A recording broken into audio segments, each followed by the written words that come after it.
ये रिवाइज हो सकता है, फिर से दे सकते, क्योंकि बहुत ही अच्छा क्वेश्चन है और सभी लोगों को एग्जेम्प्टेड इनकम और डिडक्शंस इसमें डिफरेंस लगता है कि क्या कंफ्यूजन थोड़ा सा लगता है। तो जो डिडक्शन है और जो एग्जेम्पशन है दोनों अलग है, ठीक है। एग्जेम्पशन क्या हुआ? एग्जेम्पशन आप लोगों ने देखा होगा कि ये इनकम का पार्ट बनता ही नहीं है, हम लोग पहले ही एग्जेम्प्ट कर देते हैं। जैसे मान लीजिए कुछ हम लोग लिख रहे हैं इनकम फ्रॉम एग्रीकल्चर लैंड या कॉफी बेचने से हुआ, जो भी चीजें हैं, तो ये क्या अगर एग्जेम्पशन में आएगा तो क्या होगा, ये टोटल इनकम का पार्ट नहीं बनेगा। लेकिन डिडक्शन में क्या होता है डिडक्शन का जब हम लोग देते हैं तो इसका प्लेसेस में भी डिफरेंसेस है। प्लेस क्या है, जीटीआई के नीचे डिडक्शन आता है, लेकिन जो एग्जेम्प्टेड इनकम है वो पहले ही आके हम लोग पहले ही इंटरनल कॉलम में लिखते हैं, अमाउंट एग्जेम्प्ट कर देते हैं हम लोग। तो यहां पे देखिए जो सेक्शन 10 है और सेक्शन 80 है अंडर चैप्टर 6 के अंदर क्या क्या लिखा गया है, exemption doesn't form part of total income. ये तो सही है, जो एग्जेम्पशन है, जो एग्जेम्प्ट इनकम है, income which do not form part of the total income, इसका नाम ही है income which do not form part of the total income, जो टोटल इनकम का पार्ट बनता ही नहीं है। ये है कि आप इंटरनल कॉलम में थोड़ा सा होके दिखा लेंगे, हाँ भैया चिल्ड्रन एजुकेशन अलावेंस या एचआरए ऐसा करके, लेकिन आउटर कॉलम में वो नहीं जाता है। लेकिन डिडक्शन में क्या है, deduction form part of A total income. Deduction क्या होता है, हम लोग बाद में देते हैं, तो उतना इनकम जो है, मान लीजिए आज हम 80C का डिडक्शन दे रहे हैं, कितना दे रहे हैं जी, 1,50,000, 150,000 जिसको बोला जाता है, 1,50,000 रुपए। तो मान लीजिए आपका इनकम आया 7 लाख एक साल में। अब 7 लाख जो इनकम आपका आया, उसमें हम लोग क्या करते हैं, नीचे ग्रॉस टोटल इनकम के नीचे डिडक्शन अंडर 80C 1.5 लाख रुपए देते हैं। तो 7 लाख में से 1.5 लाख घटा के कितना है, 5.5 लाख रुपए, 5,50,000। अब ये आप देखिए कि जो 1.5 लाख का डिडक्शन मैं दिया हूं, ये टोटल इनकम का पार्ट तो बना है, नहीं तो ऊपर से हम लोग घटा देते हैं। हम लोग 7 लाख लिख रहे हैं पूरा और नीचे से घटा रहे 1.5 लाख, मतलब ये इनकम पहले दिखाते हैं। तो डिडक्शन में जो आप देख रहे होंगे, जो बोला गया है कि deduction form part of the total income, ये सही है, इनकम का पार्ट बनाते हैं, उसके बाद हम नीचे डिडक्ट करते हैं। दूसरा डिफरेंसेस क्या हुआ, expenditure in relation to exempt income is not deductible.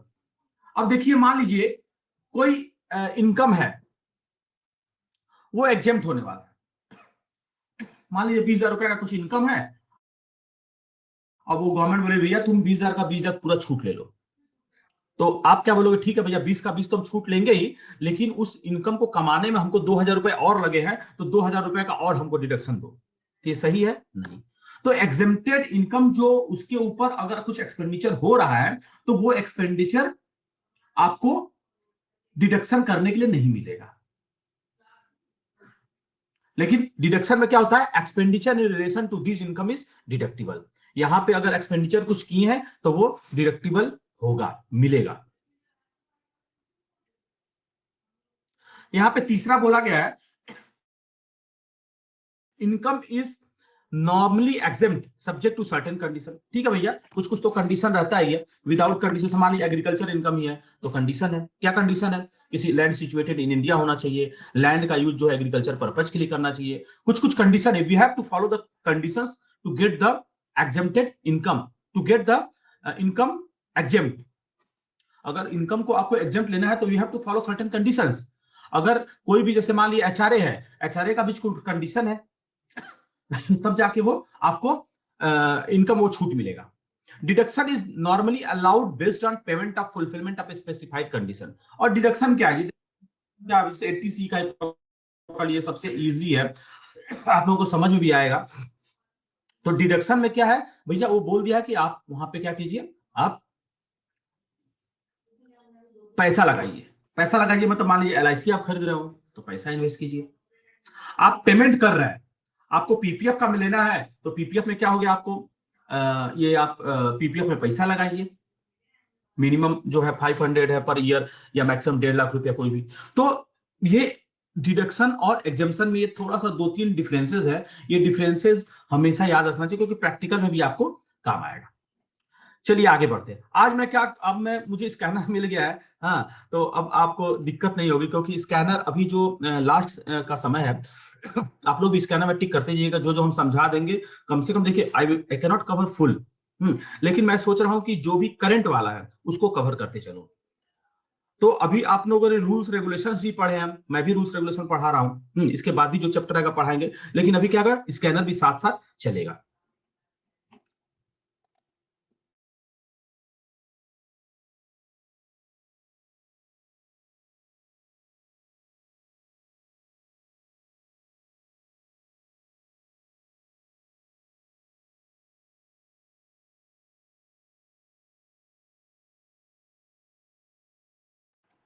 तो हम लोग आगे बढ़ते हैं।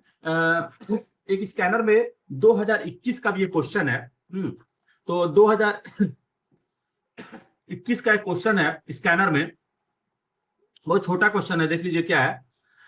State the income tax consequences, मतलब उसका इनकम टैक्स का क्या कॉन्सिक्वेंसेस है, उसका क्या निष्कर्ष निकला of the following transactions. Charitable trust registered under section 12 AA, charitable trust भी हम लोग पढ़ेंगे, हाँ, जो कि सेक्शन 12 का वो चैरिटेबल ट्रस्ट है, सेक्शन 12 AA, सोल्ड इन अगस्त 2022। एक चैरिटेबल ट्रस्ट है जी, चैरिटेबल ट्रस्ट का भी इनकम भी क्या एग्जेम्प्ट होता है।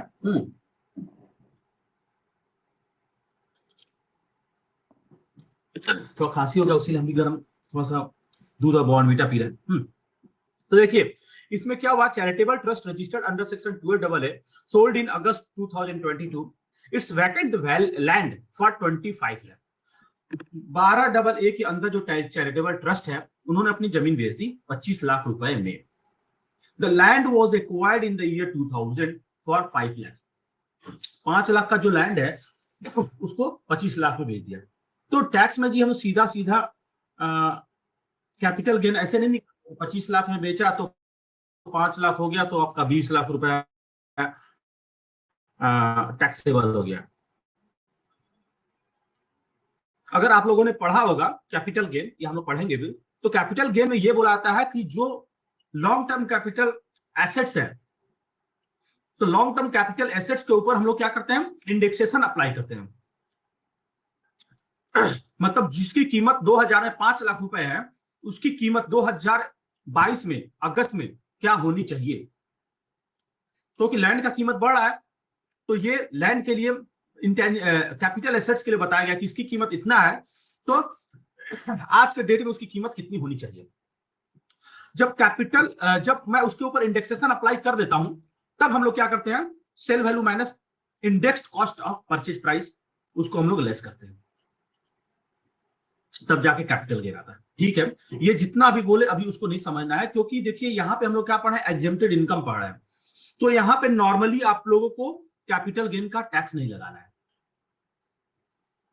अब ये देखिए क्या लिखा हुआ है, the entire sale proceeds were kept in 3 years fixed deposit with SBI for the construction of community hall by the trust. अब देखिए जी, आप लोगों ने भी पढ़ा होगा कि अगर कोई चैरिटेबल ट्रस्ट है, देखिए यहाँ पे एग्जांपल भी बहुत अच्छा लिखा हुआ है, जिसका आंसर भी it's very nice, nicely written. इसमें 11 में बोला गया है, 11(1)(a) में कि अगर कोई ट्रस्ट है वो अपना कैपिटल एसेट्स बेच देती है और वह फिर से वो एक्वायर कर लेती है, मान लीजिए लैंड बेचा और उसी पैसे से फिर एक्वायर कर ले रही है, लैंड एक्वायर कर ली है, बिल्डिंग एक्वायर कर ले रही है, तब वो टैक्सेबल नहीं होता है, तो पूरा का पूरा एग्जेम्प्टेड हो जाता है। और अगर नहीं कर पा रही है, मान लीजिए अभी उन्होंने बेचा और तुरंत अभी नहीं हो पा रहा है, तो उस पैसे को ऐसे जगह पार्क करो कि फ्यूचर में हम उस पैसे को वहां से निकाल के और या तो लैंड या तो हम लोग बिल्डिंग खरीद सके फॉर द चैरिटेबल ट्रस्ट के लिए, तब वो एग्जेम्प्ट होगा। तो यहाँ पे देखिए क्या है, यहाँ पे इन्होंने SBI में डिपॉजिट, फिक्स डिपॉजिट में 3 साल के लिए रख दिया है, तब क्या होगा, ये रूल फॉलो कर रहा है, उसीलिए क्या होगा, एग्जेम्प्ट होगा। इसको हम लोग पढ़ते हैं, यहाँ पे स्कैनर में क्या लिखा हुआ है, when a capital assets held by a trust is transferred and the whole of the sale consideration is utilized for acquiring another capital assets, the entire capital gain would be exempt from tax। ये आपका 11(1)(a) में लिख दिया गया। अब देखिए यहां पर क्या हुआ है, charitable trust has capital gain on sale of land, the entire sale proceeds has been kept in fixed deposit, which is one of the specified investment under section 11(5) of the act. तो क्या यहां बोला गया है कि उन्होंने जो specified है वहां पे उन्होंने पैसा को पार कर दिया है और वो लोग बाद में यूज करेंगे। कम से कम वो जो पैसा है उसको वो लेके तो ये नहीं तो जुआ खेल लिए या खुद जो चैरिटेबल ट्रस्ट के मेंबर्स है वो रख लिया, ऐसा नहीं हुआ। उन्होंने बेचा और जाके पार कर दिया। तो इस केस में क्या होगा कि उन्होंने रूल्स फॉलो किए हैं, तो जितना भी कैपिटल गेन होगा sale minus index cost of purchase price सारा का सारा अभी एग्जेम्प्ट रहेगा। तो ये भी एक बहुत अच्छा क्वेश्चन है, 2021 दिसंबर में आया था, 3 मार्क्स का। एक 2016 दिसंबर का भी क्वेश्चन देख लीजिए आप लोग, इसको हम जल्दी जल्दी थोड़ा करवा दे रहे हैं। 2016 दिसंबर में क्या लिखा हुआ है, 2 केस है यहाँ पे। पहला केस है agriculture income 1,50,000 earned from land situated in Bihar by Mrs Bhagyashree और नॉन रेसिडेंट। तो जो भाग्यश्री जी हैं वो तो नॉन रेसिडेंट है। नॉन रेसिडेंट हमेशा आपके दिमाग में बनाना चाहिए सेक्शन 6(1), सेक्शन 6(6). 6(6) में तो नहीं जाना है, क्योंकि 6(6) देखिए मैं हमेशा रेफर करूंगा जी पास्ट चीज का, कम से कम आप लोग को भी याद रहे। और देखिए टैक्सेशन क्या है कि कनेक्टिविटी है, कनेक्टिविटी इन द से कनेक्शन है, एक चैप्टर से दूसरे चैप्टर, दूसरे से तीसरे चैप्टर। अभी देखिए 2021 दिसंबर का जो हम 3 मार्क्स का क्वेश्चन था उसको हम लोगों ने समझा यहाँ पे। मान लीजिए आप एग्जेम्प्टेड इनकम भूल गए, suppose you forget about that कि कोई चैप्टर भी है एग्जेम्प्टेड इनकम, और लेकिन कैपिटल गेन आपका चैप्टर अच्छा है, आपने क्या क्या इंडेक्शन किया, मैनेज किया। देखिए क्वेश्चन आपका आंसर करेंगे कैपिटल गेन के लिए तो गलत होगा, बट एग्जामिनर भी समझता है कि आपने मेहनत किया, उसमें कुछ मार्क्स आपको पक्का देगा, क्योंकि you know that what is the capital gain, what is the indexation। ठीक है, तो अब देखिए ये एग्जेम्प्टेड इनकम है, लेकिन इसका कनेक्शन कहां है, कैपिटल गेन चैप्टर से। उसी तरह यहां पे देखिए अब भाग्यश्री है वो नॉन रेसिडेंट है। अब आप सोचिएगा नॉन रेसिडेंट कौन होता है, तो नॉन रेसिडेंट 6(1) में जाइए आप। 182 days or more in the current previous year or 60 days in the previous year and 365 days in the last 4 preceding previous year, ऐसा कुछ होगा तो भैया रेसिडेंट, अदरवाइज नॉन रेसिडेंट। और नॉन रेसिडेंट या रेसिडेंट हर साल हम लोग डिसाइड करते हैं, ऐसा नहीं कि एक बार नॉन रेसिडेंट हो गया तो भैया वो नॉन रेसिडेंट ही हो गया। ठीक है, तो यहाँ पे हम लोग चलते हैं आगे। यहाँ पे agriculture income 1,50,000 earn from the land situated in Bihar by Mrs Bhagyashree non resident. तो इसको हम लोग सॉल्व करेंगे, तो पहला हम लोग ये जानते हैं सेक्शन 10(1) में जो बोला गया था एग्रीकल्चर इनकम के बारे में, वहां पे क्या बोला गया था, एग्रीकल्चर अगर लैंड सिचुएटेड इन इंडिया है और उसके ऊपर एग्रीकल्चर एक्टिविटी हो रही है तो वो एग्जेम्प्ट हो।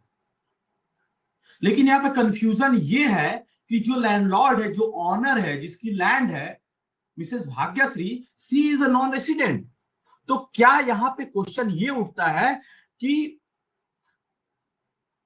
भाग्यश्री तो नॉन रेसिडेंट हो गई, तो क्या भाग्यश्री नॉन रेसिडेंट हो गई तो क्या एग्रीकल्चर जो इनकम आ रहा है 1.5 लाख रुपए है वो क्या एग्जेम्प्ट रहेगा या नहीं रहेगा, एग्जेम्प्ट रहेगा। क्योंकि आप अगर ठीक से क्वेश्चन पढ़िएगा प्रोविजन को तो उसमें लैंड के बारे में बोला गया है, उसमें ऑनर के बारे में नहीं बोला गया कि ऑनर रेसिडेंट है कि नॉन रेसिडेंट।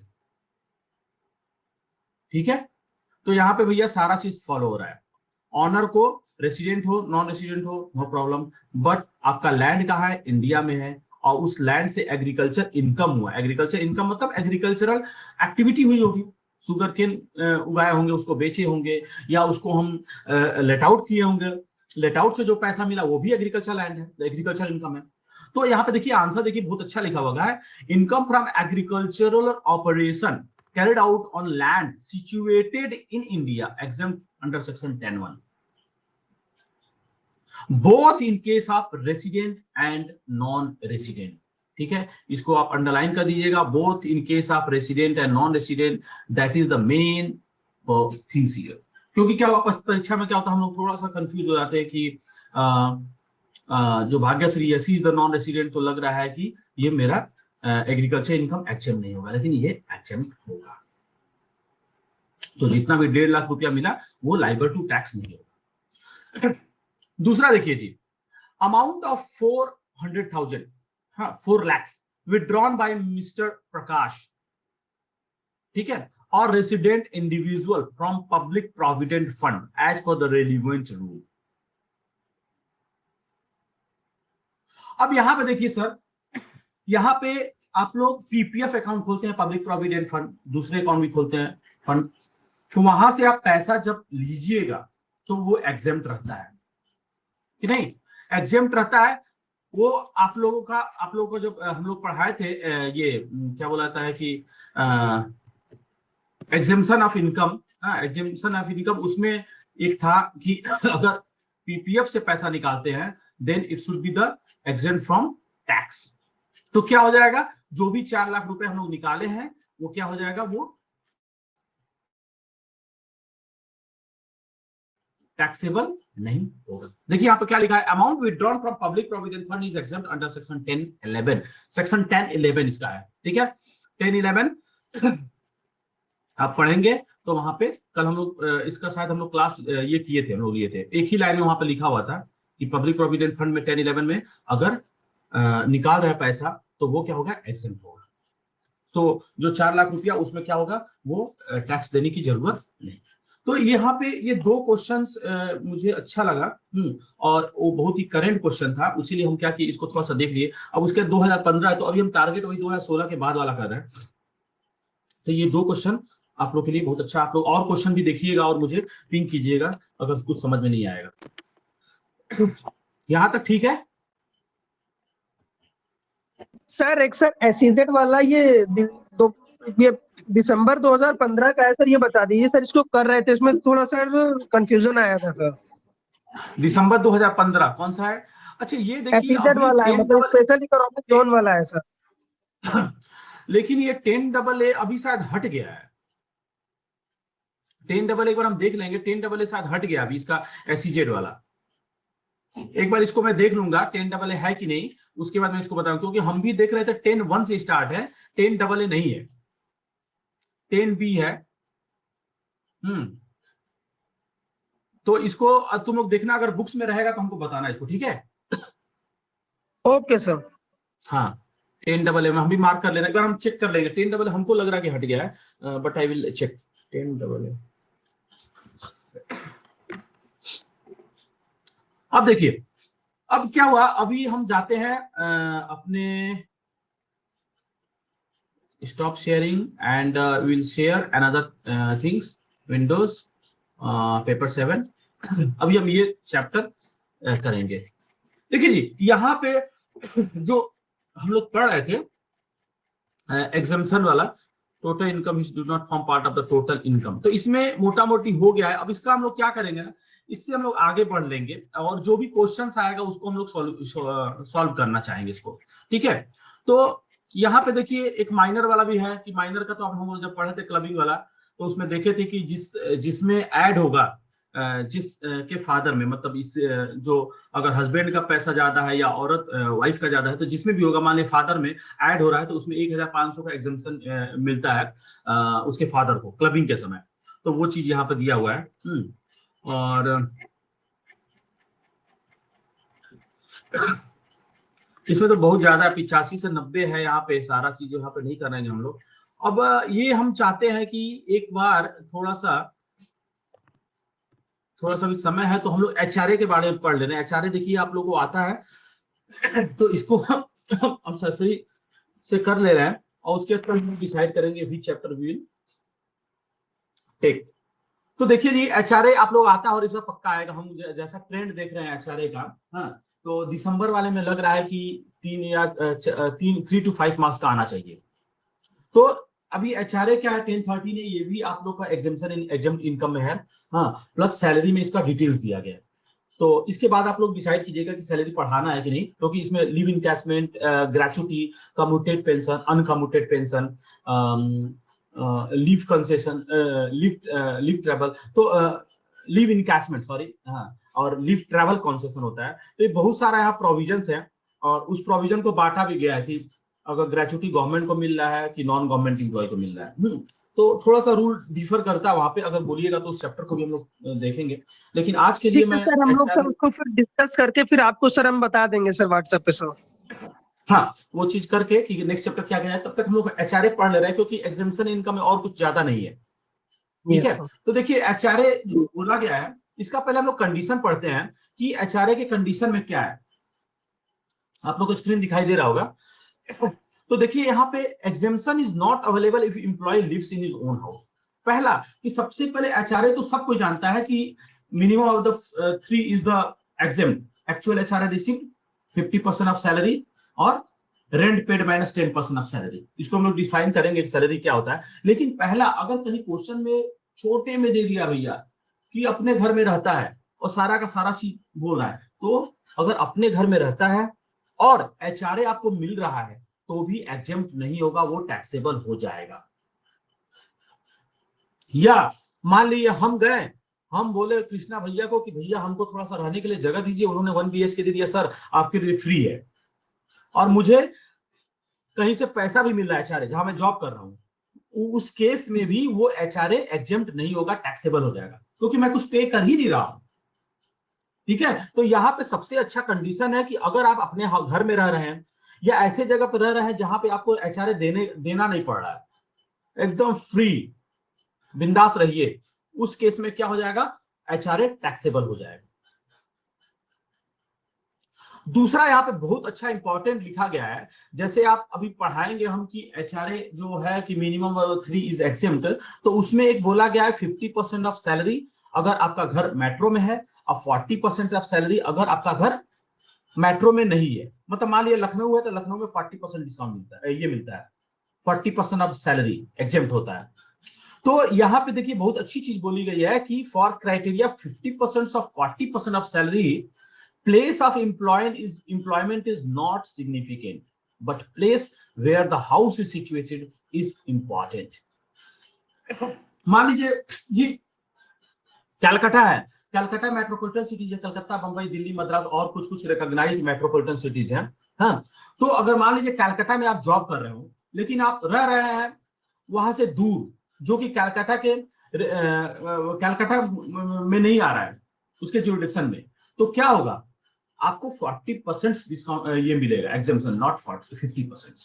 तो यहाँ पे जो चीज बोला गया है कि जहां जॉब कर रहे हैं और वहीं पे घर लिए हैं तो कोई दिक्कत नहीं है, आपका एक ही जगह हो जाएगा। लेकिन आप घर दूसरे जगह लिए हैं, जॉब दूसरे जगह कर रहे हैं, उस केस में जहां पे घर लिया गया है, क्योंकि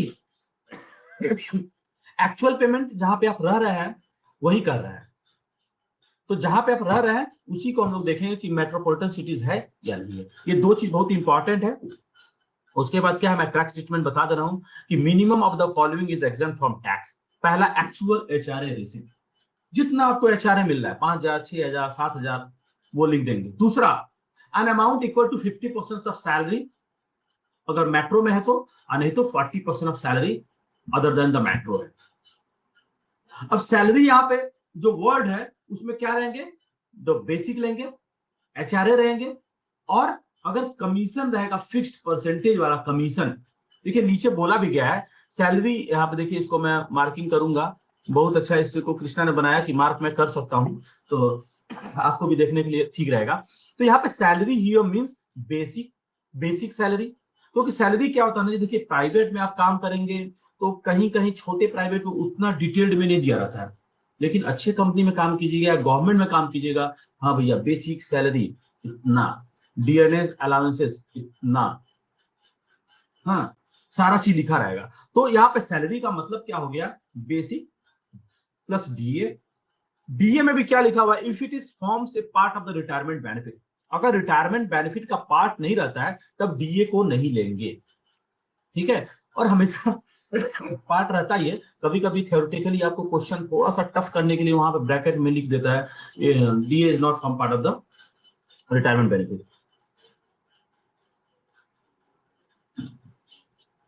ठीक है, और commission as fixed percentage on turnover.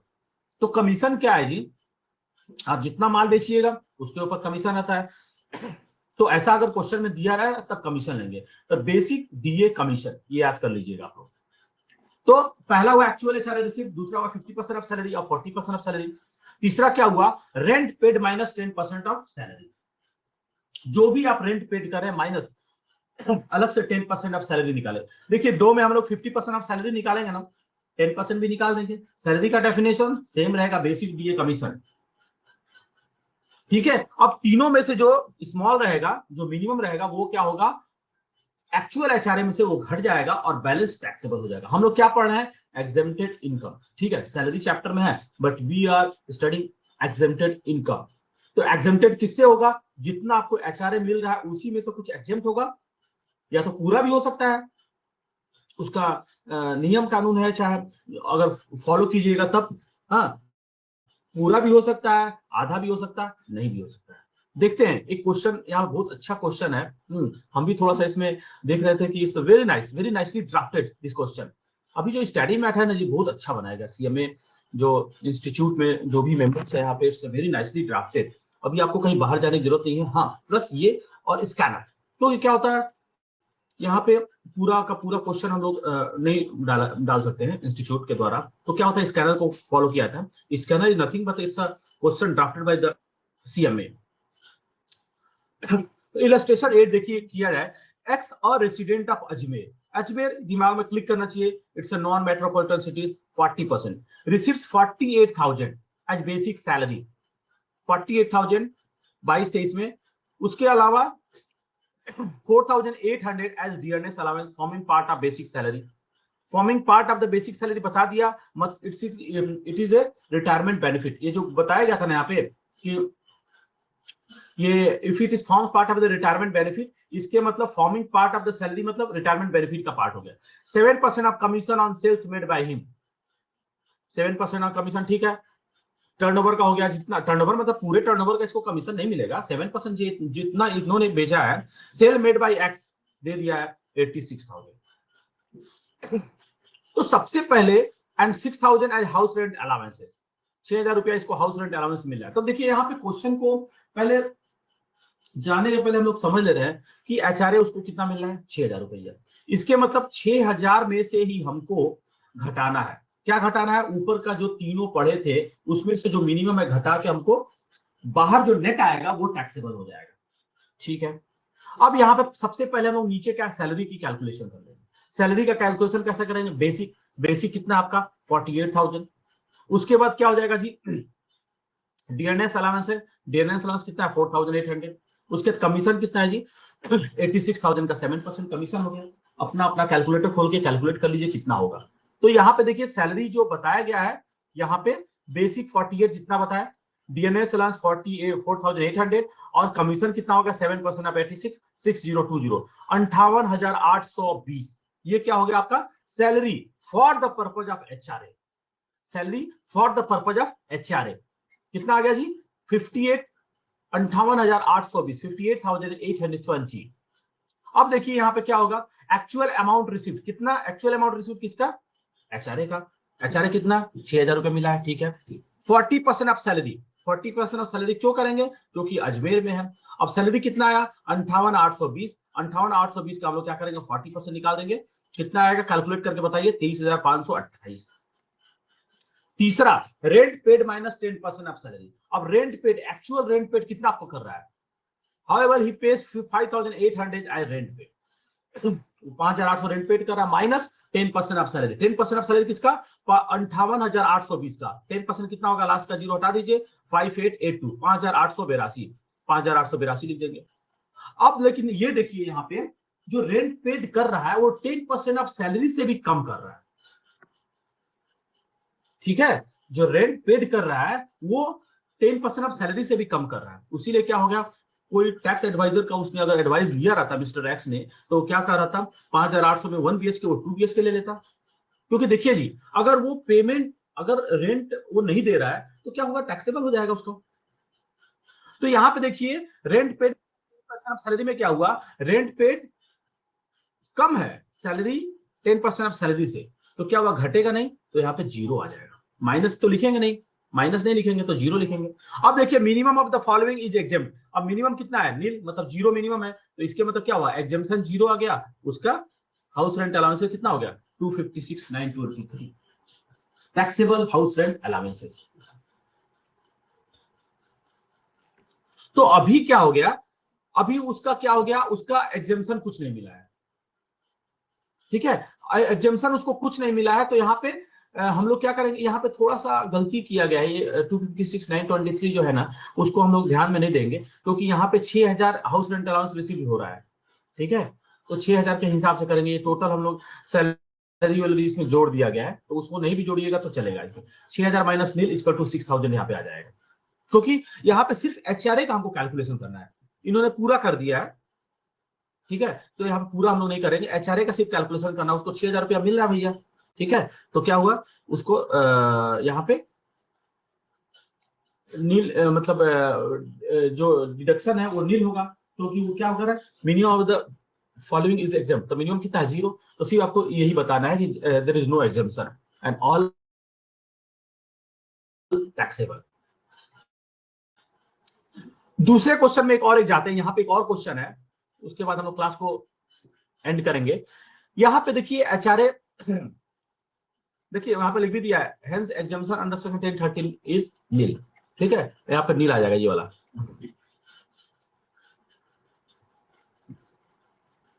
देखिए ये भी क्वेश्चन बहुत इजी है। यहाँ पे क्या हुआ है, इसको आप घर में भी अटेम्प्ट कर सकते हैं, थोड़ा सा वीडियो नहीं तो लंबा खींच जाएगा। यहाँ पे है कि यहाँ पे देखिए Mr Abhijit from following data है बोल बताया गया है, ठीक है, यहाँ पे बताया गया बेसिक सैलरी 5,000 पर मंथ है, ठीक है। तो अगर साल भर का बेसिक सैलरी निकालेंगे कितना हो जाएगा, 12×5 = 60,000। डीएनएस अलाउंस कितना है 2,000 पर मंथ, इसके मतलब साल भर का निकालेंगे कितना हो जाएगा 24,000। एचआरए कितना है 4,000 पर मंथ, तो साल भर का निकालेंगे 12×4 = 48,000। Rent paid 4,000 per month in Pune. Pune में कितना कर रहा है भैया, रेंट पेड 4,000, ठीक है। अब यहाँ पे ये देखिए पुणे क्या हुआ, नॉन मेट्रोपॉलिटन हो गया था, 40% मिलेगा। देखिए यहाँ पे अगर मान लो आपको कंफ्यूजन हो रहा है कि पुणे मेट्रो है कि नहीं है, तो आप नीचे डाल सकते हैं, assume that the Pune is the non metropolitan city, ठीक है। अगर मान लीजिए मेट्रो कहीं आ गया और आपने लिखा तो गलत होगा, लेकिन वहां पे कुछ एग्जामिनर नंबर दे देते हैं अगर एजम्पशन, क्योंकि वो जानते हैं कि हाँ you know the rules, you know the provision, तो वहां पे नंबर नहीं करेगा। तो यहाँ पे देखिए क्या हुआ, on 1/7/2022 there is an increment in basic salary 1,000। अब अगर मान लीजिए बीच में सैलरी बढ़ रहा है, तो आप क्या करेंगे, आप टोटल पूरा साल भर का नहीं निकाल सकते। ऊपर जैसे हम लोगों ने क्या किया, साल भर का निकाल दिया एक ही बार में, चलो भैया काम खत्म। लेकिन यहाँ पे हम साल भर का पूरा नहीं निकाल सकते हैं ठीक है, साल भर का क्यों नहीं निकाल सकते हैं, क्योंकि यहाँ पे प्रोविजन, यहाँ पे क्या हुआ, क्वेश्चन ने बोल दिया है कि जुलाई में उसका बेसिक सैलरी बढ़ गया है। तो हम लोग क्या करेंगे, इसको ब्रेक कर करके निकालेंगे। जैसे क्या हुआ, अप्रैल मई जून 3 महीने का हम लोग क्या करेंगे, निकालेंगे। जैसे देखिए जी यहाँ पे क्या बोला गया है, हाउस रेंट अलाउंसेस रिसिव्ड 1/4/22 से 30/6/22। एचआरए कितना है जी 4,000, तो 3 महीने कितना हो जाएगा, 4×3 = 12,000 हो गया। अब हम लोग क्या करेंगे, छूट देंगे। छूट कितना देंगे, एक्चुअल अमाउंट रिसीव 12 का 12,000, 40% ऑफ सैलरी, 40% ऑफ सैलरी। यहाँ पे क्या करेंगे, बेसिक प्लस डीए, कमीशन नहीं है तो बेसिक प्लस डीए कितना हो गया, 5,000 प्लस 2,000 7,000, 1 महीने का हुआ। 3 महीने कितना होगा, 7×3 = 21,000 हो गया। 21,000 का हम लोग 40% निकालेंगे, ठीक है। तो कितना हो जाएगा, 4×2 = 4, 8,400 रुपया हो जाएगा, 8,400। उसके बाद क्या होगा, लास्ट वाला rent paid minus 10% of salary. Rent paid कितना 12,000, 10% ऑफ सैलरी कितना हो जाएगा जी, इसी का निकालेंगे 5,000 प्लस 2,000 7,000 इंटू 3 21,000। 21,000 का हम लोग क्या करेंगे, 10% ऑफ सैलरी निकाल देंगे 2,100। अब 12,000 में से 2,100 घटा देंगे तो कितना आ जाएगा, 9,900। अब इसमें से देखेंगे 12,000 8,400 9,900 विच इज मिनिमम 8,400 है। 8,400 को बाहर निकालेंगे, 12 माइनस 8,400 घट जाएगा, तो कितना टैक्सेबल हो गया, ये टैक्सेबल कॉलम आ गया 3,600। हम लोग क्या कर रहे हैं जी, हम लोग 12,000 उसको मिला है एचआरए, तो अंडर सेक्शन 13A का हम लोग 1013A का प्रोविजन का बेनिफिट यहाँ पे उठाएंगे कि हम लोगों 12 में से कुछ कुछ एग्जेम्प्ट कर देंगे। अगर ये प्रोविजन नहीं रहता 12 का 12,000 आपका टैक्सेबल होता, लेकिन ये प्रोविजन आने की वजह से 8,400 रुपया आपको छूट मिल रहा है, एग्जेम्प्ट हो जा रहा है, तो आपको टैक्सेबल कितना होगा 3,600। ठीक है। अब दूसरे केस में देखिए यहाँ पे क्या बोला गया है, employee hired a new flat in Kolkata at the same rate. अब देखिए कलकत्ता में चला गया जी, तो हम फिर क्या करेंगे, 110 हो गया, तो हम लोग क्या करेंगे 110 तक पहले निकालेंगे। हम लोग का 13/6 तक हो गया था, अब फिर जुलाई लेंगे, अगस्त लेंगे और सितंबर लेंगे, क्योंकि 1 अक्टूबर से उन्होंने कलकत्ता चला गया। ठीक है, तो फिर हम लोग 3 महीने का अलग निकालेंगे, 30/9 तक करेंगे, क्योंकि 30/9 तक क्या है, पुणे में ही है। पुणे में कितना 40% मिलेगा, कलकत्ता चले जाएगा तो भैया 50% वाला में एप्लीकेबल हो जाएगा। तो ये क्वेश्चन को कीजिएगा, बहुत अच्छा क्वेश्चन है, और ये क्वेश्चन हमको लगता है मास्टरपीस है, इसको टिक भी मार दीजिएगा, एग्जाम में सिर्फ इसको रिवीजन करना है, मतलब एचआरए आपका हो गया। इसमें कुछ दिक्कत होगा तो बताइएगा। अब देखिए जी यहाँ पे टेस्ट योरसेल्फ, कल इसको भी आप लोग करके आइएगा। यहाँ पे क्या बोला गया है, basic salary 5,000, DA 2,000, 40% does not form part of the retirement benefit. देखिए हम लोग के जब एचआरए हम लोग पढ़े थे तो उसमें क्या बताया था कि डीए उसी डीए को लेना है जो रिटायरमेंट बेनिफिट का पार्ट होगा। अगर क्वेश्चन कुछ नहीं बोल रहा है तो आप मानिएगा कि पूरा का पूरा डीए रिटायरमेंट बेनिफिट का पार्ट है, उसको आप कैलकुलेशन में ले सकते हैं, सैलरी कैलकुलेशन में। लेकिन अगर ब्रैकेट में कुछ लिख दिया है स्पेसिफिक, तो उसको हम लोग ध्यान में रखेंगे, उसको नजरअंदाज नहीं करेंगे। तो यहाँ पे क्या बोला गया, 40% डज नॉट फॉर्म, इसके मतलब 60% will form part of the total income. ठीक है, तो 50% ऑफ 60% क्या होगा, form part of the retirement benefit होगा। तो यहाँ का 2,000 का 60% को हम लोग सैलरी के कैलकुलेशन में लेंगे, कितना होगा 6 दुगुना 12, 1,200 रुपए। उसके बाद क्या हुआ, एचआरए 5,000 हुआ, rent paid by the SSC in Kolkata 4,000 हुआ, सारा का सारा चीज दिया, सिर्फ डीए में आपको घुमाया है। इस क्वेश्चन को भी आप लोग कीजिएगा। यहां तक किसी को और कुछ पूछना है?